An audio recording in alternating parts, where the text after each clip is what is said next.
Šodien ārā ir ļoti skaists laiks. Cilvēki ir atbraukuši, kur grib staigāt. Šodien mēs dosimies uz tādu vietu, ko sauc par Antas purvu un meža dabas liekumu.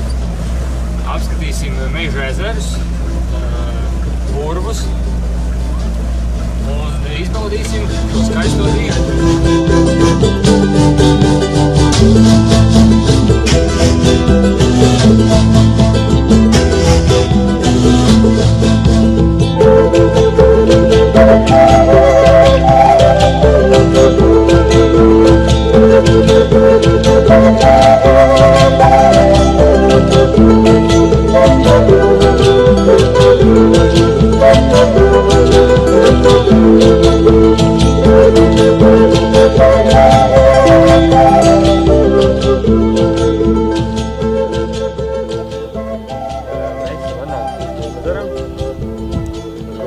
Laimīgi, tas ir pat sākums. Visiem enerģijas ļoti daudz. Tas ir tikai pagaidām. Dūmezers ir ļoti skaists ezers. Viņā ir ūdensrožas sauc balts. Un viņa nosaukums ir radies no tā, kad no rītiem viņš ļoti ir tāds miglains un dūmakliela. Tāpēc ir radies nosaukums viņam dūmezers. Tad mēs nedaudz atpūtīsimies. Ieģersim ūdeni, kāds maizīs un dosimies tālāk.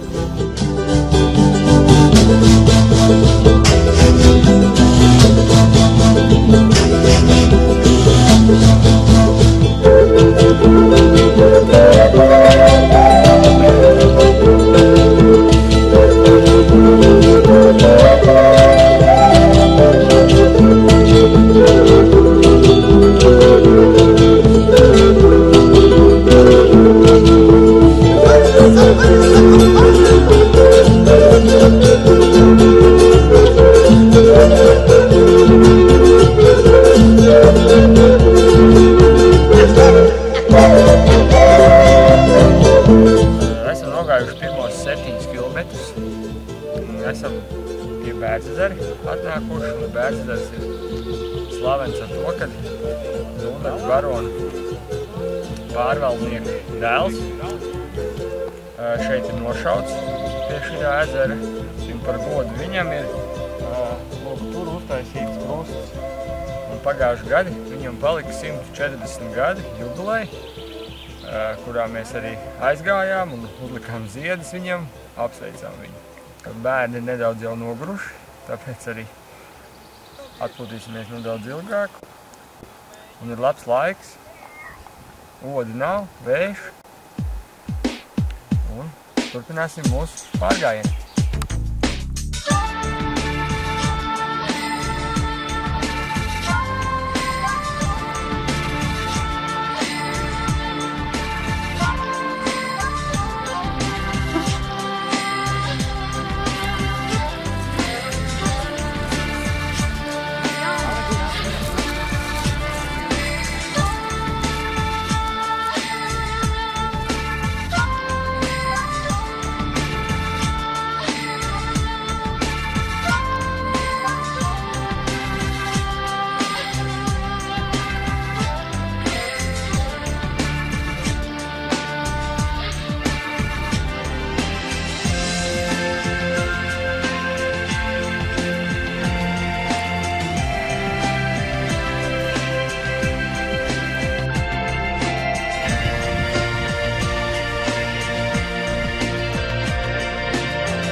10 kilometri ir pievarēti.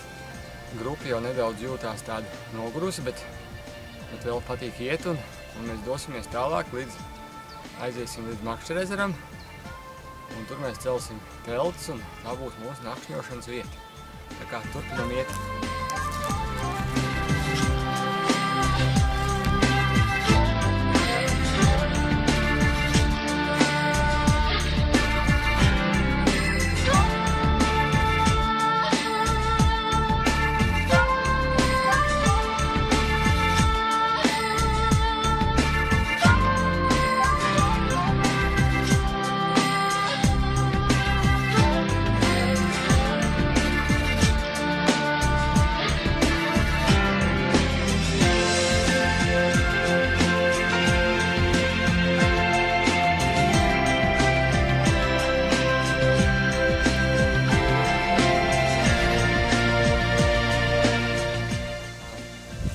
Šeit mēs redzam, ka priedes ir sastādītas burtiski kā lineāli nomērītas taisnā strīpā. Tas notika padomju laikos, kad ar speciālu ierīci tādu traktoru, kas brauc un stādīja priedes, burtiski, viņas tiešām ir kā ar lineāli nomērītas. Šādi koridori, kas Ankas mežos ir diezgan bieži sastopami un redzami, un it īpaši Ankas spurvu un mežu dabas liegumā.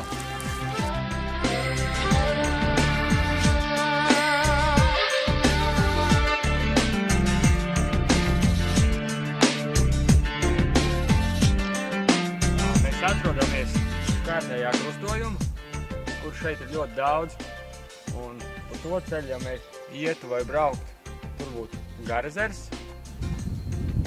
Pa to ceļu mēs atnācām, un tur ir Ance. Un šī ir viena no skaistākajām vietām, Makšķera ezers, pie kuras mēs arī paliksim, celsim teltis, ierīkosim nometni. Un lūk, tur mēs rīt dosimies tālāk.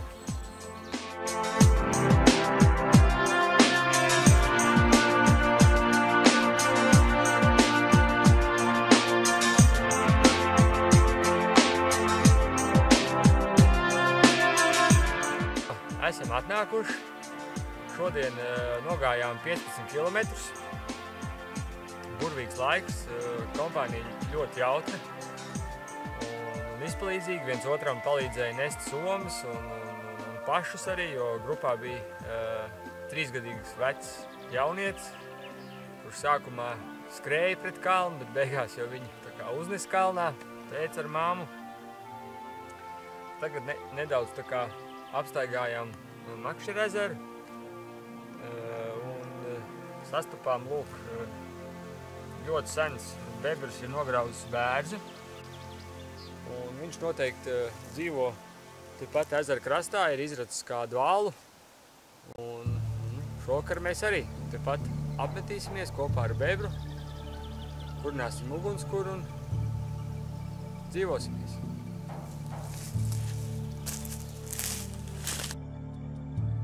Ir vakariņu laiks. Šokar mums vakariņās meža cūka ar pupiņām. Un pupiņas mums pat ir tomātu mērcē. Kopā pie ugunskura un ar labu kompāniju. Es domāju, ka garšos ļoti labi, bet to mēs garšosim nedaudz vēlāk.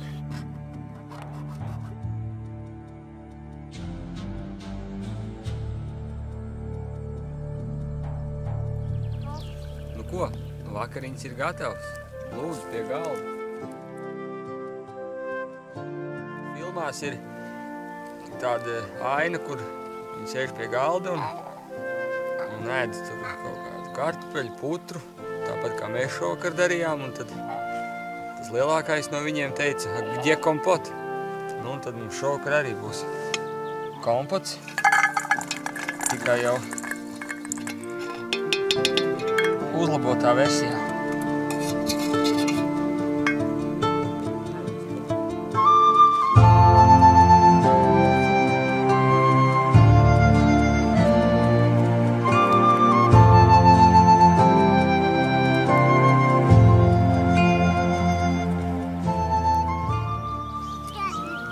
Divi tārpi, divas zivs, pirms Tā mums bija maz sagatavošanās laika pirms pārgājienu.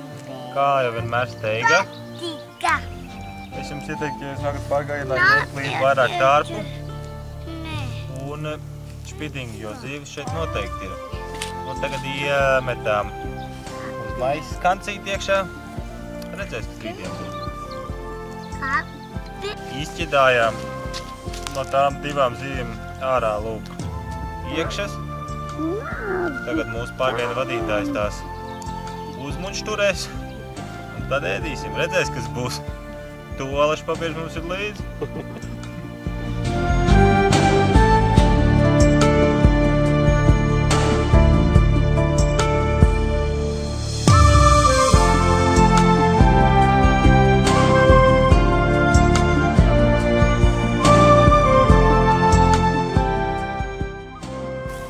Turpinām sēdēt pie ugunskura, baudām dabas veltes, ko mums ir sagādājis Matīs. Noķers divas ļoti lielas asaras. Nu, kā makšķernieki stāsta šitādas. Gaidām, kad gaļa būs gatava.